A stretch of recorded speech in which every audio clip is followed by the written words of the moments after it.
Partai Golkar secara terang-terangan tidak akan mendukung bakal calon presiden dari Koalisi Perubahan Anies Baswedan. Hal ini pun sejalan dengan pernyataan mantan Ketua Umum Golkar, Yusuf Kala, yang menilai pilihan capres untuk Golkar hanyalah Ganjar Pranowo dan Prabowo Subianto. Apa alasannya dan mengapa hingga saat ini Golkar masih bimbang dan belum menentukan arah politiknya? Bergabung bersama kami sore hari ini ada Ketua DPP Partai Golkar, ada Aceh Hasyan Sadzili, dan juga pakar komunikasi politik UIN Jakarta, Gun-Gun Herianto. Kang Aceh, Mas Gun-Gun, selamat petang.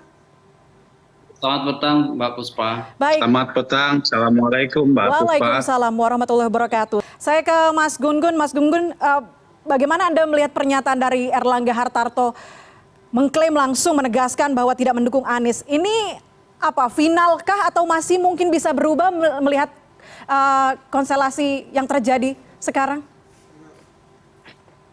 Kalau saya membaca ya dari apa yang dinyatakan oleh Pak Erlangga, bahkan didahului oleh Pak JK, dan barusan narasi yang disampaikan oleh Pak Aceh, itu ada semacam benang merah ya, bahwa di momentum jelang akhir fase kandidasi ini semakin memperjelas ya posisi dan sikap politik Partai Golkar untuk berada dalam politik asosiatif dengan diksi keberlanjutan gitu.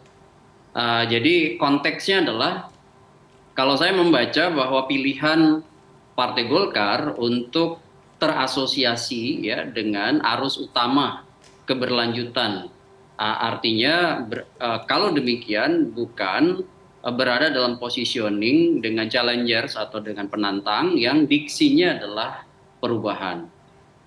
Artinya bisa kita garis bawahi bahwa Golkar berarti kalau begitu memosisikan diri sekarang dan tentu menjelang kontestasi 2024 melalui proses kandidasi yang akan definitif di antara Oktober dan November itu, di antara dua cawapres ya, di antara dua capres yang sudah mengetapkan.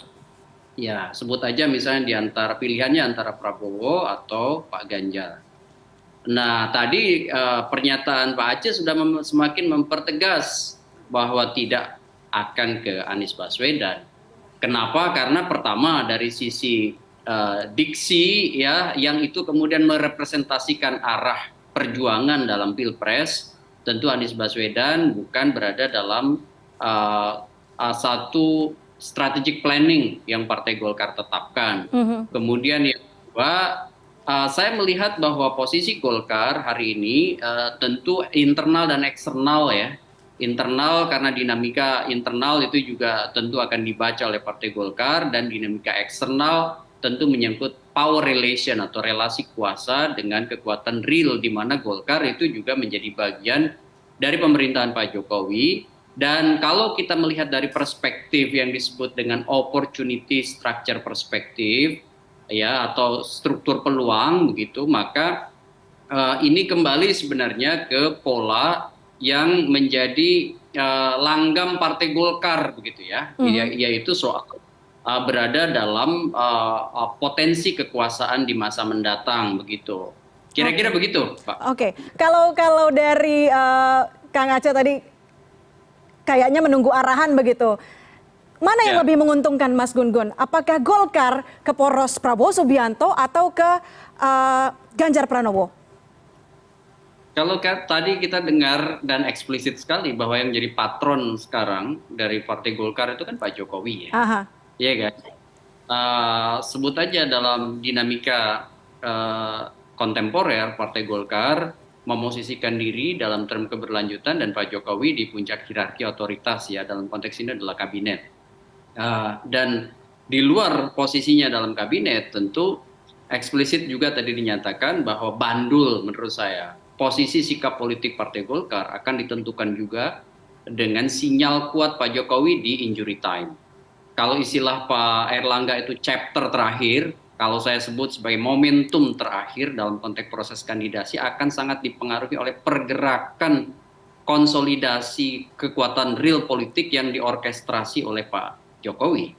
Kemana bandul Pak Jokowi mengarah, misalnya apakah di injury time itu ke Pak Prabowo atau definitif ke Ganjar, itulah yang akan diikuti menurut saya oleh Partai Golkar.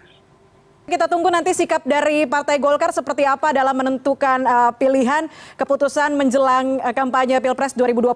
Terima kasih sekali lagi narasumber saya malam hari ini ada Aceh Hasan, Ketua DPP Partai Golkar, dan juga ada Mas Gun Gun Herianto, Direktur Eksekutif The Political Literacy Institute. Selamat malam.